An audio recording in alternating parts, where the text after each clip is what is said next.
compartir con usted la palabra bajo la temática el llamado es divino. El llamado es divino. Gloria a Dios. Cuando hablamos acerca del llamado divino, hablamos de algo que es sobrenatural, de algo que va por encima de las expectativas humanas, de algo que va por encima de aquello que cualquier persona sobre la faz de la tierra pueda realizar, pueda hacer, pueda imaginar. Cuando hablamos de un llamado divino, estamos hablando de algo muy especial, porque como hemos dicho ya, va por encima de todas las expectativas humanas, de todos los anhelos o deseos humanos.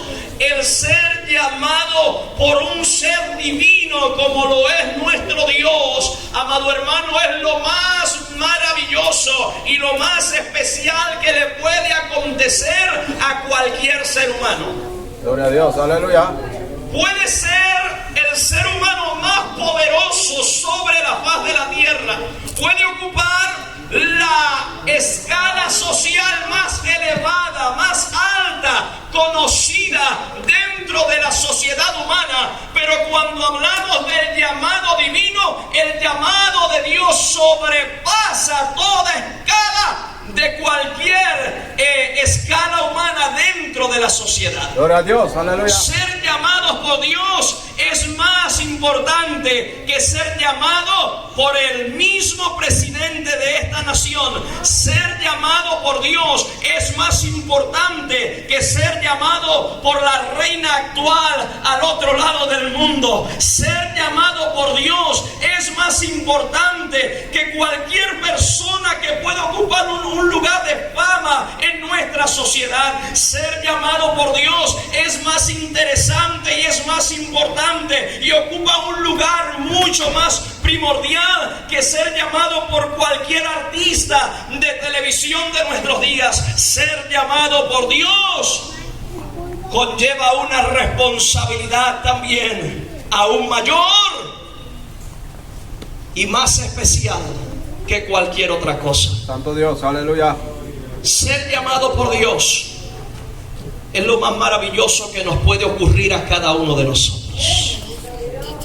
Cierta ocasión, un misionero de muchos años atrás tenía un hijo que estaba envuelto en las filas del ministerio, y en medio del trabajo que él desarrollaba ministerial, hubo un momento dado en su carrera ministerial que tuvo la oportunidad de decidir: o continúo en las filas del ministerio o comienzo en la carrera gubernamental, me voy a trabajar en el área de gobierno de mi país. Y él tomó la decisión de comenzar a trabajar dentro del área de gobierno de su país.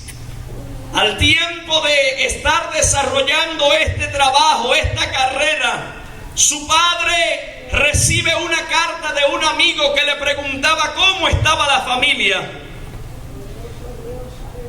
Dios, y en respuesta, aquel misionero escribió de vuelta a su amigo: todos estamos bien, pero hay algo que te tengo que decir.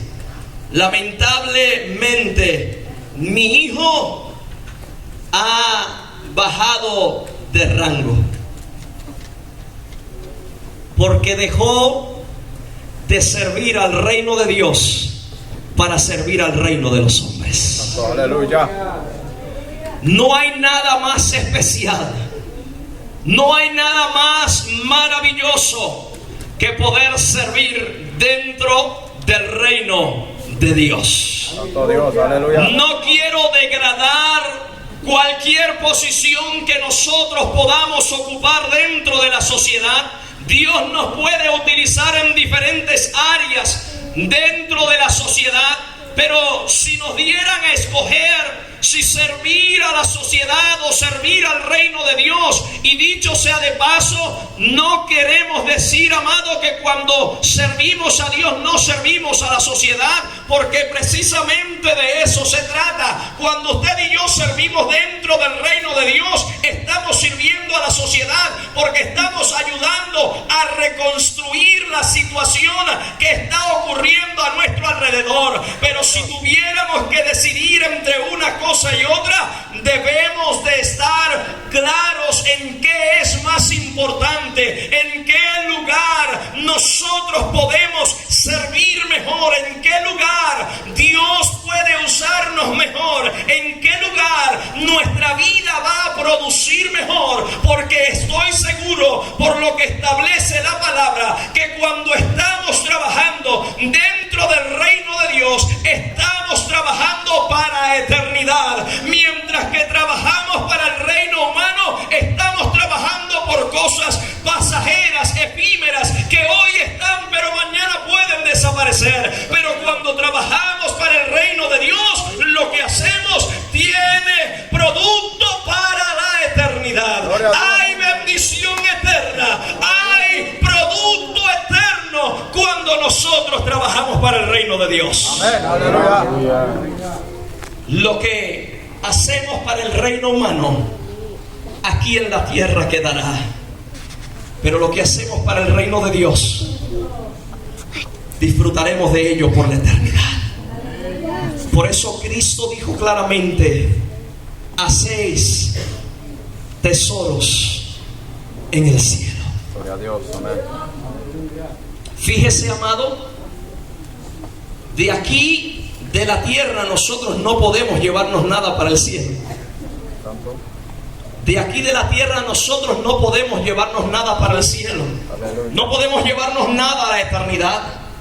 Mas sin embargo, cuando trabajamos dentro del reino de Dios, lo que hacemos en el reino de Dios aquí en la tierra nos estará esperando allá en el reino de los cielos. Aleluya. Hay galardón y hay recompensa, pero para eso, amado, vamos a esperar a el sábado, si Dios nos da el día de aquí a allá, para hablar acerca de ese aspecto. El llamado divino es lo más maravilloso que tú y yo podemos recibir. Cuando Dios tiene algo que realizar, tiene algo que llevar a cabo, siempre separará a seres humanos aquí en la tierra para desarrollar esos trabajos. Dios muy bien hubiese creado algunas criaturas especiales o sobrenaturales para desarrollar el trabajo y la labor que Él quería que se desarrollase. Mas sin embargo, Dios en su plan eterno, en su propósito eterno, se ha placido en escoger criaturas de alguna forma u otra imperfectas en este momento dado por causa del pecado, para desarrollar la labor y el trabajo que Él designó desde la eternidad. Antes de que tú y yo hubiésemos tenido nombre, ya Dios había declarado algo especial para nuestra vida. Ahora vemos a un hombre llamado Moisés. Todos conocemos, ¿verdad?, su historia, o al menos la mayoría de nosotros creo que conoce la historia de este hombre. Cómo Dios lo guardó desde los primeros días, guardándolo, protegiéndolo, lo hizo crecer en el palacio del faraón siendo un hebreo, y así Dios le dio conocimiento, Dios le preparó en la forma correcta para luego llevar a cabo el trabajo que tenía que desarrollar. Quizás Moisés en el principio no entendía, no comprendía, pero cuando llegó el momento de Dios, Dios se revela a Moisés y le llama por su nombre. Él estaba en el desierto. Estaba en un lugar lejano donde no había mucha gente, donde no acostumbraba, estoy seguro, a dialogar con mucha gente, porque su trabajo era cuidar de las ovejas de su suegro, llamado Jetro. Por tanto, allí el tiempo que más pasaba en el desierto, lo pasaba entre medio de aquel rebaño al que quizás no le podía hablar, o quizás le hablara, pero entendía que ellos no, esas ovejas no le podían responder a él. Entonces, en medio de aquella soledad, Dios toma tiempo para llamar a Moisés. No necesariamente tenemos que esperar que Dios trate con nosotros en medio de las multitudes.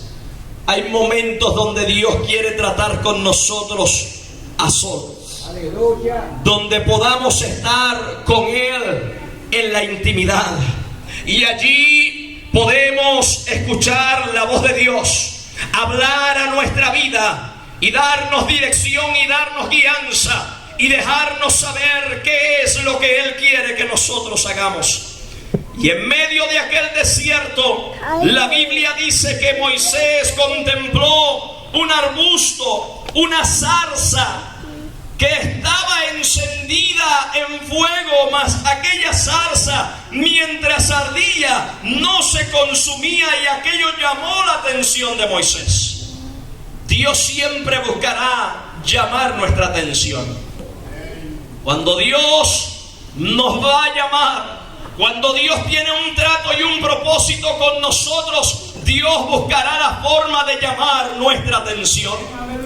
Yo no sé cuántas cosas tú pasaste antes de venir a los pies del Señor para arrepentimiento. Yo no sé cuántas veces Dios te habló de diferentes maneras, que quizás en aquel momento tú no entendías que era Dios el que estaba tratando contigo. Pero una vez que viniste a Cristo y Cristo perdonó tus pecados, te limpió de tus pecados, entonces tus ojos fueron abiertos. Tú comenzaste a ver la providencia de Dios, la poderosa mano de Dios que había estado contigo en aquellos momentos, aun cuando estabas lejos de Dios. Cómo Dios te fue guiando en el camino, cómo Dios te fue dirigiendo, cómo te guardó de tantas cosas que en aquel momento no entendías, pero ahora las puedes ver claramente y dices: gloria a Dios que me guardó y me protegió, porque tenía y tiene propósito con mi vida.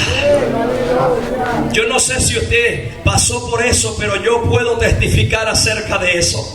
Cómo Dios me guardó, cómo Dios me protegió, porque tenía y tiene propósito con mi vida. Y quizás antes no lo veía, pero hoy lo veo.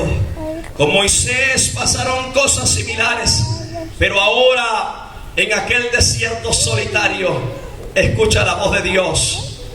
En medio de aquella zarza que ardía, mas no se consumía, lo más maravilloso es que Dios lo llama por su nombre. ¿Quién le había dicho a Dios el nombre de Moisés? Nadie tenía que decirle a Dios el nombre de Moisés, porque Dios conocía toda la historia de Moisés antes de que Moisés fuera. Por eso nuestro Dios es un Dios omnisciente. El salmista dice en el libro de los Salmos, capítulo 139, que antes que la palabra esté en nuestra boca, ya Dios la conoce. Por tanto, el conocimiento de Dios, entendiendo quién era Moisés y que Él mismo le había preparado, le había señalado y ahora le estaba llamando, entendía cómo trabajar y tratar con Moisés. Moisés, Moisés. Moisés, escuchando la voz de Dios, se estremeció su interior. Digo que se estremeció su interior porque cuando la palabra de Dios nos da a entender que él tuvo temor, es porque el interior de Moisés estaba siendo impactado y estremecido por la voz que le hablaba, por aquella voz que estaba mencionando su nombre. Cuando él estaba a punto de acercarse a aquella zarza, Dios le habla y le dice: tienes que quitar el calzado de tus pies. Hay algo que nosotros vamos a ver cuando Dios llama a las personas, y es que cada vez que Dios nos llama, antes de nosotros responder al llamado de Dios, Él nos va a hablar claramente, porque Él quiere que entendamos cuál es su propósito para con nuestra vida.